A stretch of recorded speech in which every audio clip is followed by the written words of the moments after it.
I ain't even gonna count to you. I don't know why my face breaking out. I don't even drink none but water.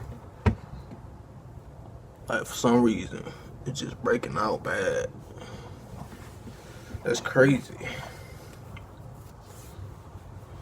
What's up, YouTube? It's your boy, my nigga, and I'm back with another banger reaction video with y'all.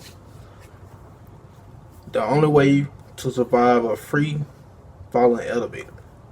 Now, I gotta know this, because this is my worst fear. I can't be the only one. This is my worst fear. An elevator falling. Like, no way to stop it. It's just falling. Out of control.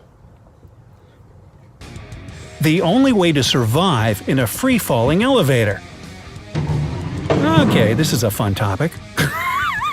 Hey, free-falling in a trapped small metal box sounds terrifying. Am I tripping? Or do you got a blunt in his mouth? Is that a wood or a cigar?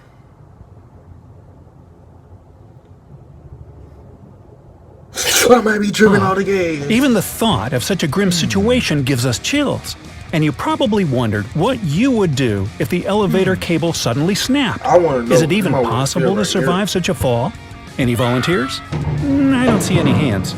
Well, today we answer these questions and share some recommendations from scientists and engineers about what you should and definitely shouldn't do if you find yourself in a falling elevator.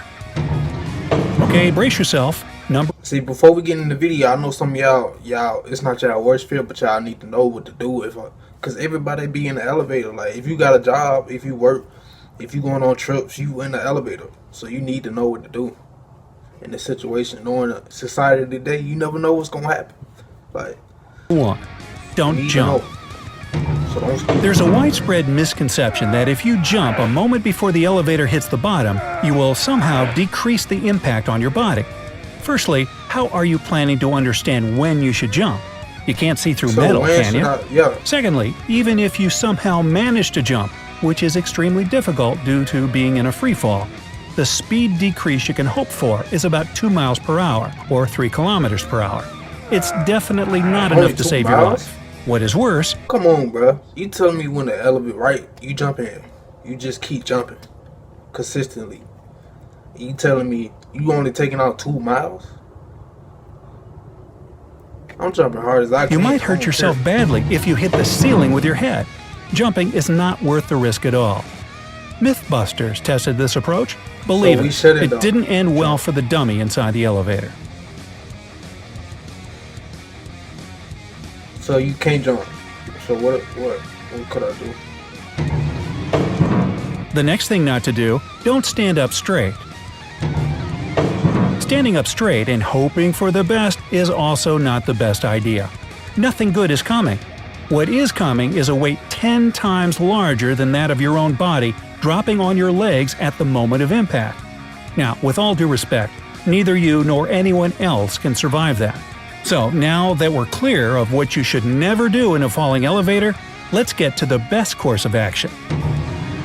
Number 1. Lie flat on the floor. Your best... I would figure that this was the last thing you would do. Lay on the floor.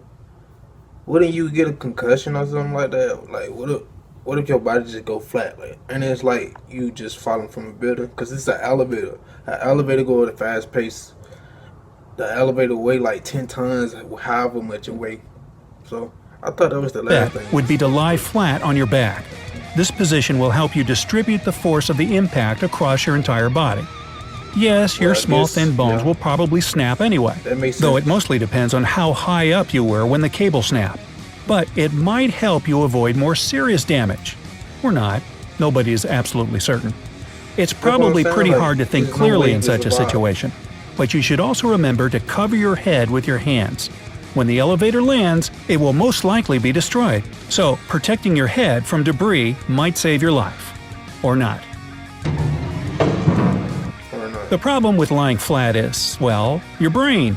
Like in a car accident, a sudden speed drop from, say, 60 miles per hour or 96 kilometers per hour to 0 can and will cause a severe brain concussion. Another issue is that when falling, you are weightless. So you'll have to hold yourself in order not to start flying. Yes, there are many downsides to this approach, but even considering all of them, experts agree that it's the only realistic way to save your life. Ain't got on no seat, or not. Of course he gonna fly. You ever hear of Betty Lou Oliver? She worked as an elevator operator for the Empire State Building in New York City. She holds the world's record for surviving the longest elevator fall in history. She traveled 79 floors in a falling elevator and stayed alive.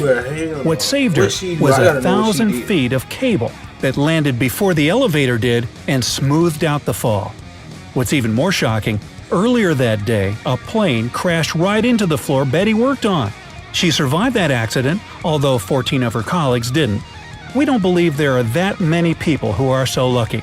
Of course, there are rumors that Betty went right out and bought a lottery ticket after that. On the bright side, no pun intended, elevator accidents happen extremely rarely. More people die when they step in empty shafts, or get stuck in between. It should be some technology for, like, if the elevator fall, it should help with the impact, like a trampoline or something. But I guess that's the end of the video, so it's a win-win. I mean, it's a win-lose. It's like you don't know if you're gonna survive, so I guess the smartest thing to do is lay flat in the elevator before you impact. You did. But make sure y'all give me a 10K, no car. We're going to a million tour.